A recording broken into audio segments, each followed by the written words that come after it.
Hello everyone, I'm Lynda Maddock, the Subject Officer for GCSE Religious Studies here at WJEC Eduqas. The purpose of this training video is to present in a more interactive way an introduction to the specification and assessment requirements of the Eduqas GCSE. It is aimed at teachers who may be starting to teach the Eduqas specification for the first time, either because they've switched from another exam board or because they've recently taken up a post in a department that delivers the Eduqas course.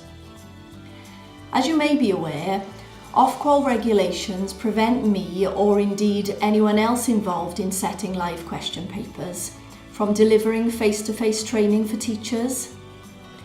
This forum at least gives me the opportunity to talk through some of the content and assessment issues of the reformed qualification. If we turn then to the first slide, it is an overview of the structure of the course. There are 3 exam papers. Component 1 has 2 parts, each dealing with a different philosophical and/or ethical theme: origins and meaning, and good and evil. The title of the Component 1 paper is Foundational Catholic Theology. It is a 1.5-hour paper. Component 2 also has 2 parts, each dealing with a different philosophical and/or ethical theme: life and death, and sin and forgiveness. The title is Applied Catholic Theology. This is also a 1.5-hour paper. Component 3 is a study of Judaism as a world religion. It is a 1-hour paper and has 2 parts: Jewish beliefs and teachings, and Jewish practices. There is no short course offered for Route B. The next slides take you through the actual specification content for Components 1 and 2. Both themes of Component 1 are studied from mainly a Catholic perspective, though other Christian views and Jewish views should also be considered where appropriate. The origins and meaning theme of Component 1 only also includes some non-religious content where appropriate. Example: Darwin, Dawkins, Singer. Component 2, Applied Catholic Theology content, is shown here.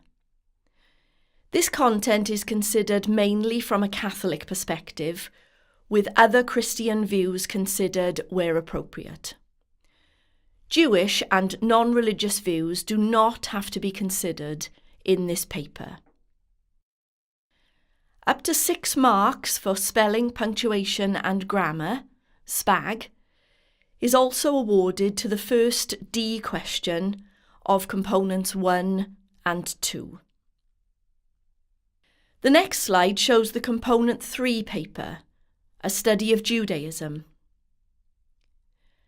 The content must be delivered from the perspective of Judaism as a world religion of its own, and not within a wider Christian context. No SPAG marks are given in the Judaism paper. Notice the list of key words at the end of each box of content. These are key concepts and will be explained shortly.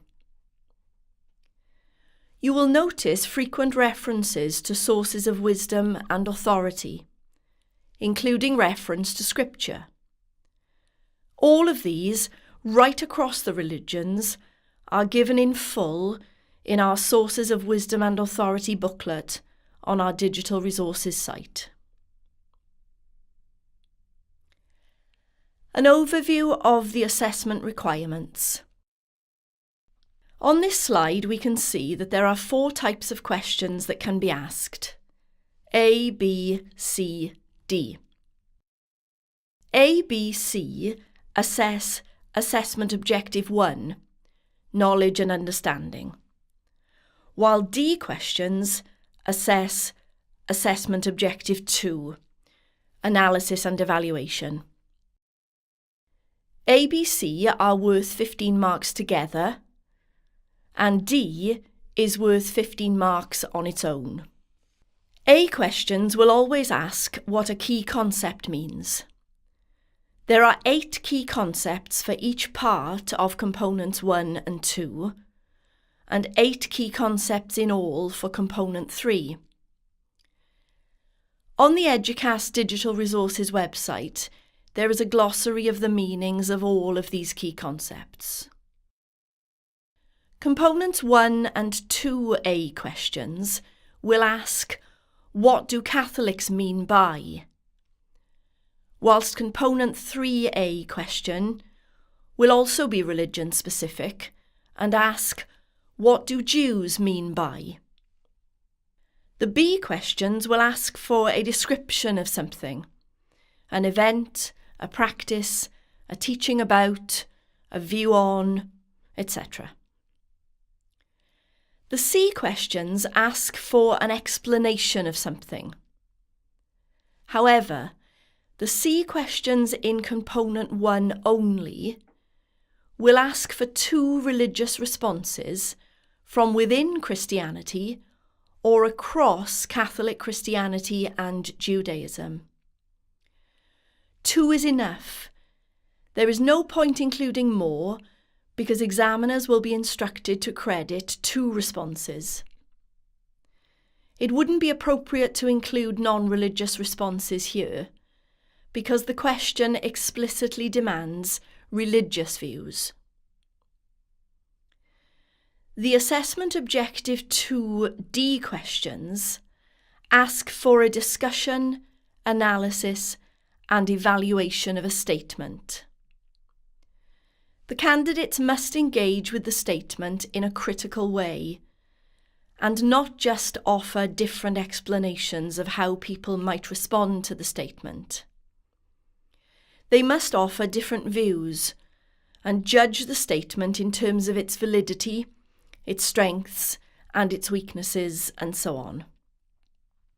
The origins and meaning D question of component 1 must also include non-religious perspectives. It is the only question that must. Other D responses may include non-religious responses if the statement lends itself to their inclusion. Be aware that statements that focus in on a particular religion's belief or practice are not usually appropriate for non-religious responses. The next slides show the sorts of questions that can be asked. To save space, I've put them onto one slide, but examination candidates are given a question and answer booklet, and each question is followed by printed lines on which they respond.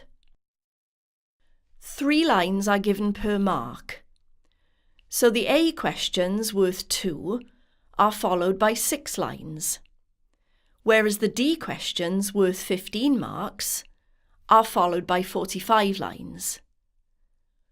Please note though, lines do not have to be filled. Quality is always more important than quantity. The next slides show a summary of the assessment requirements in the form of answers to the 20 most frequently asked questions I receive. All of these statements are true.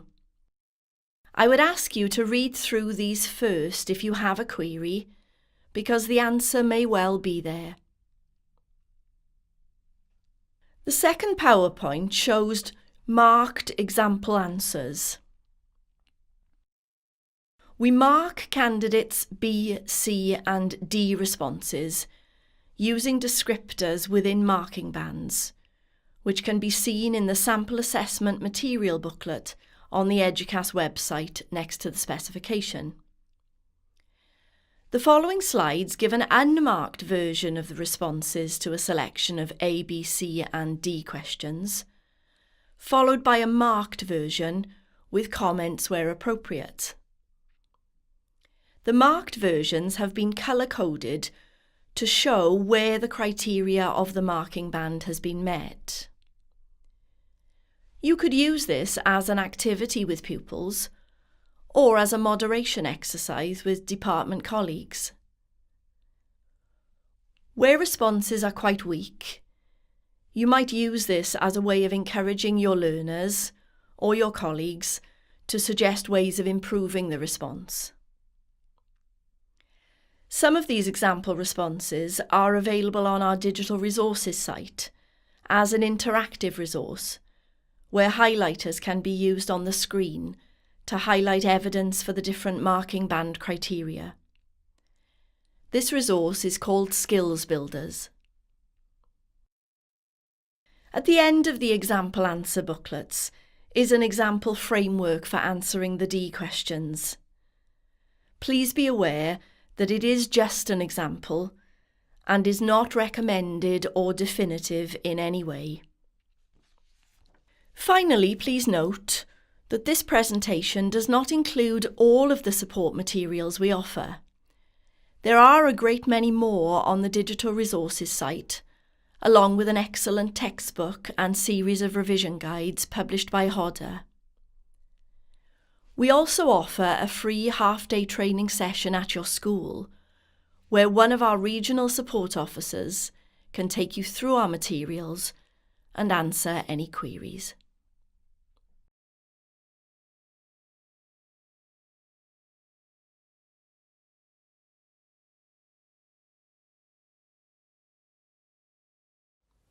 I hope this has provided a helpful overview and introduction to the Eduqas course.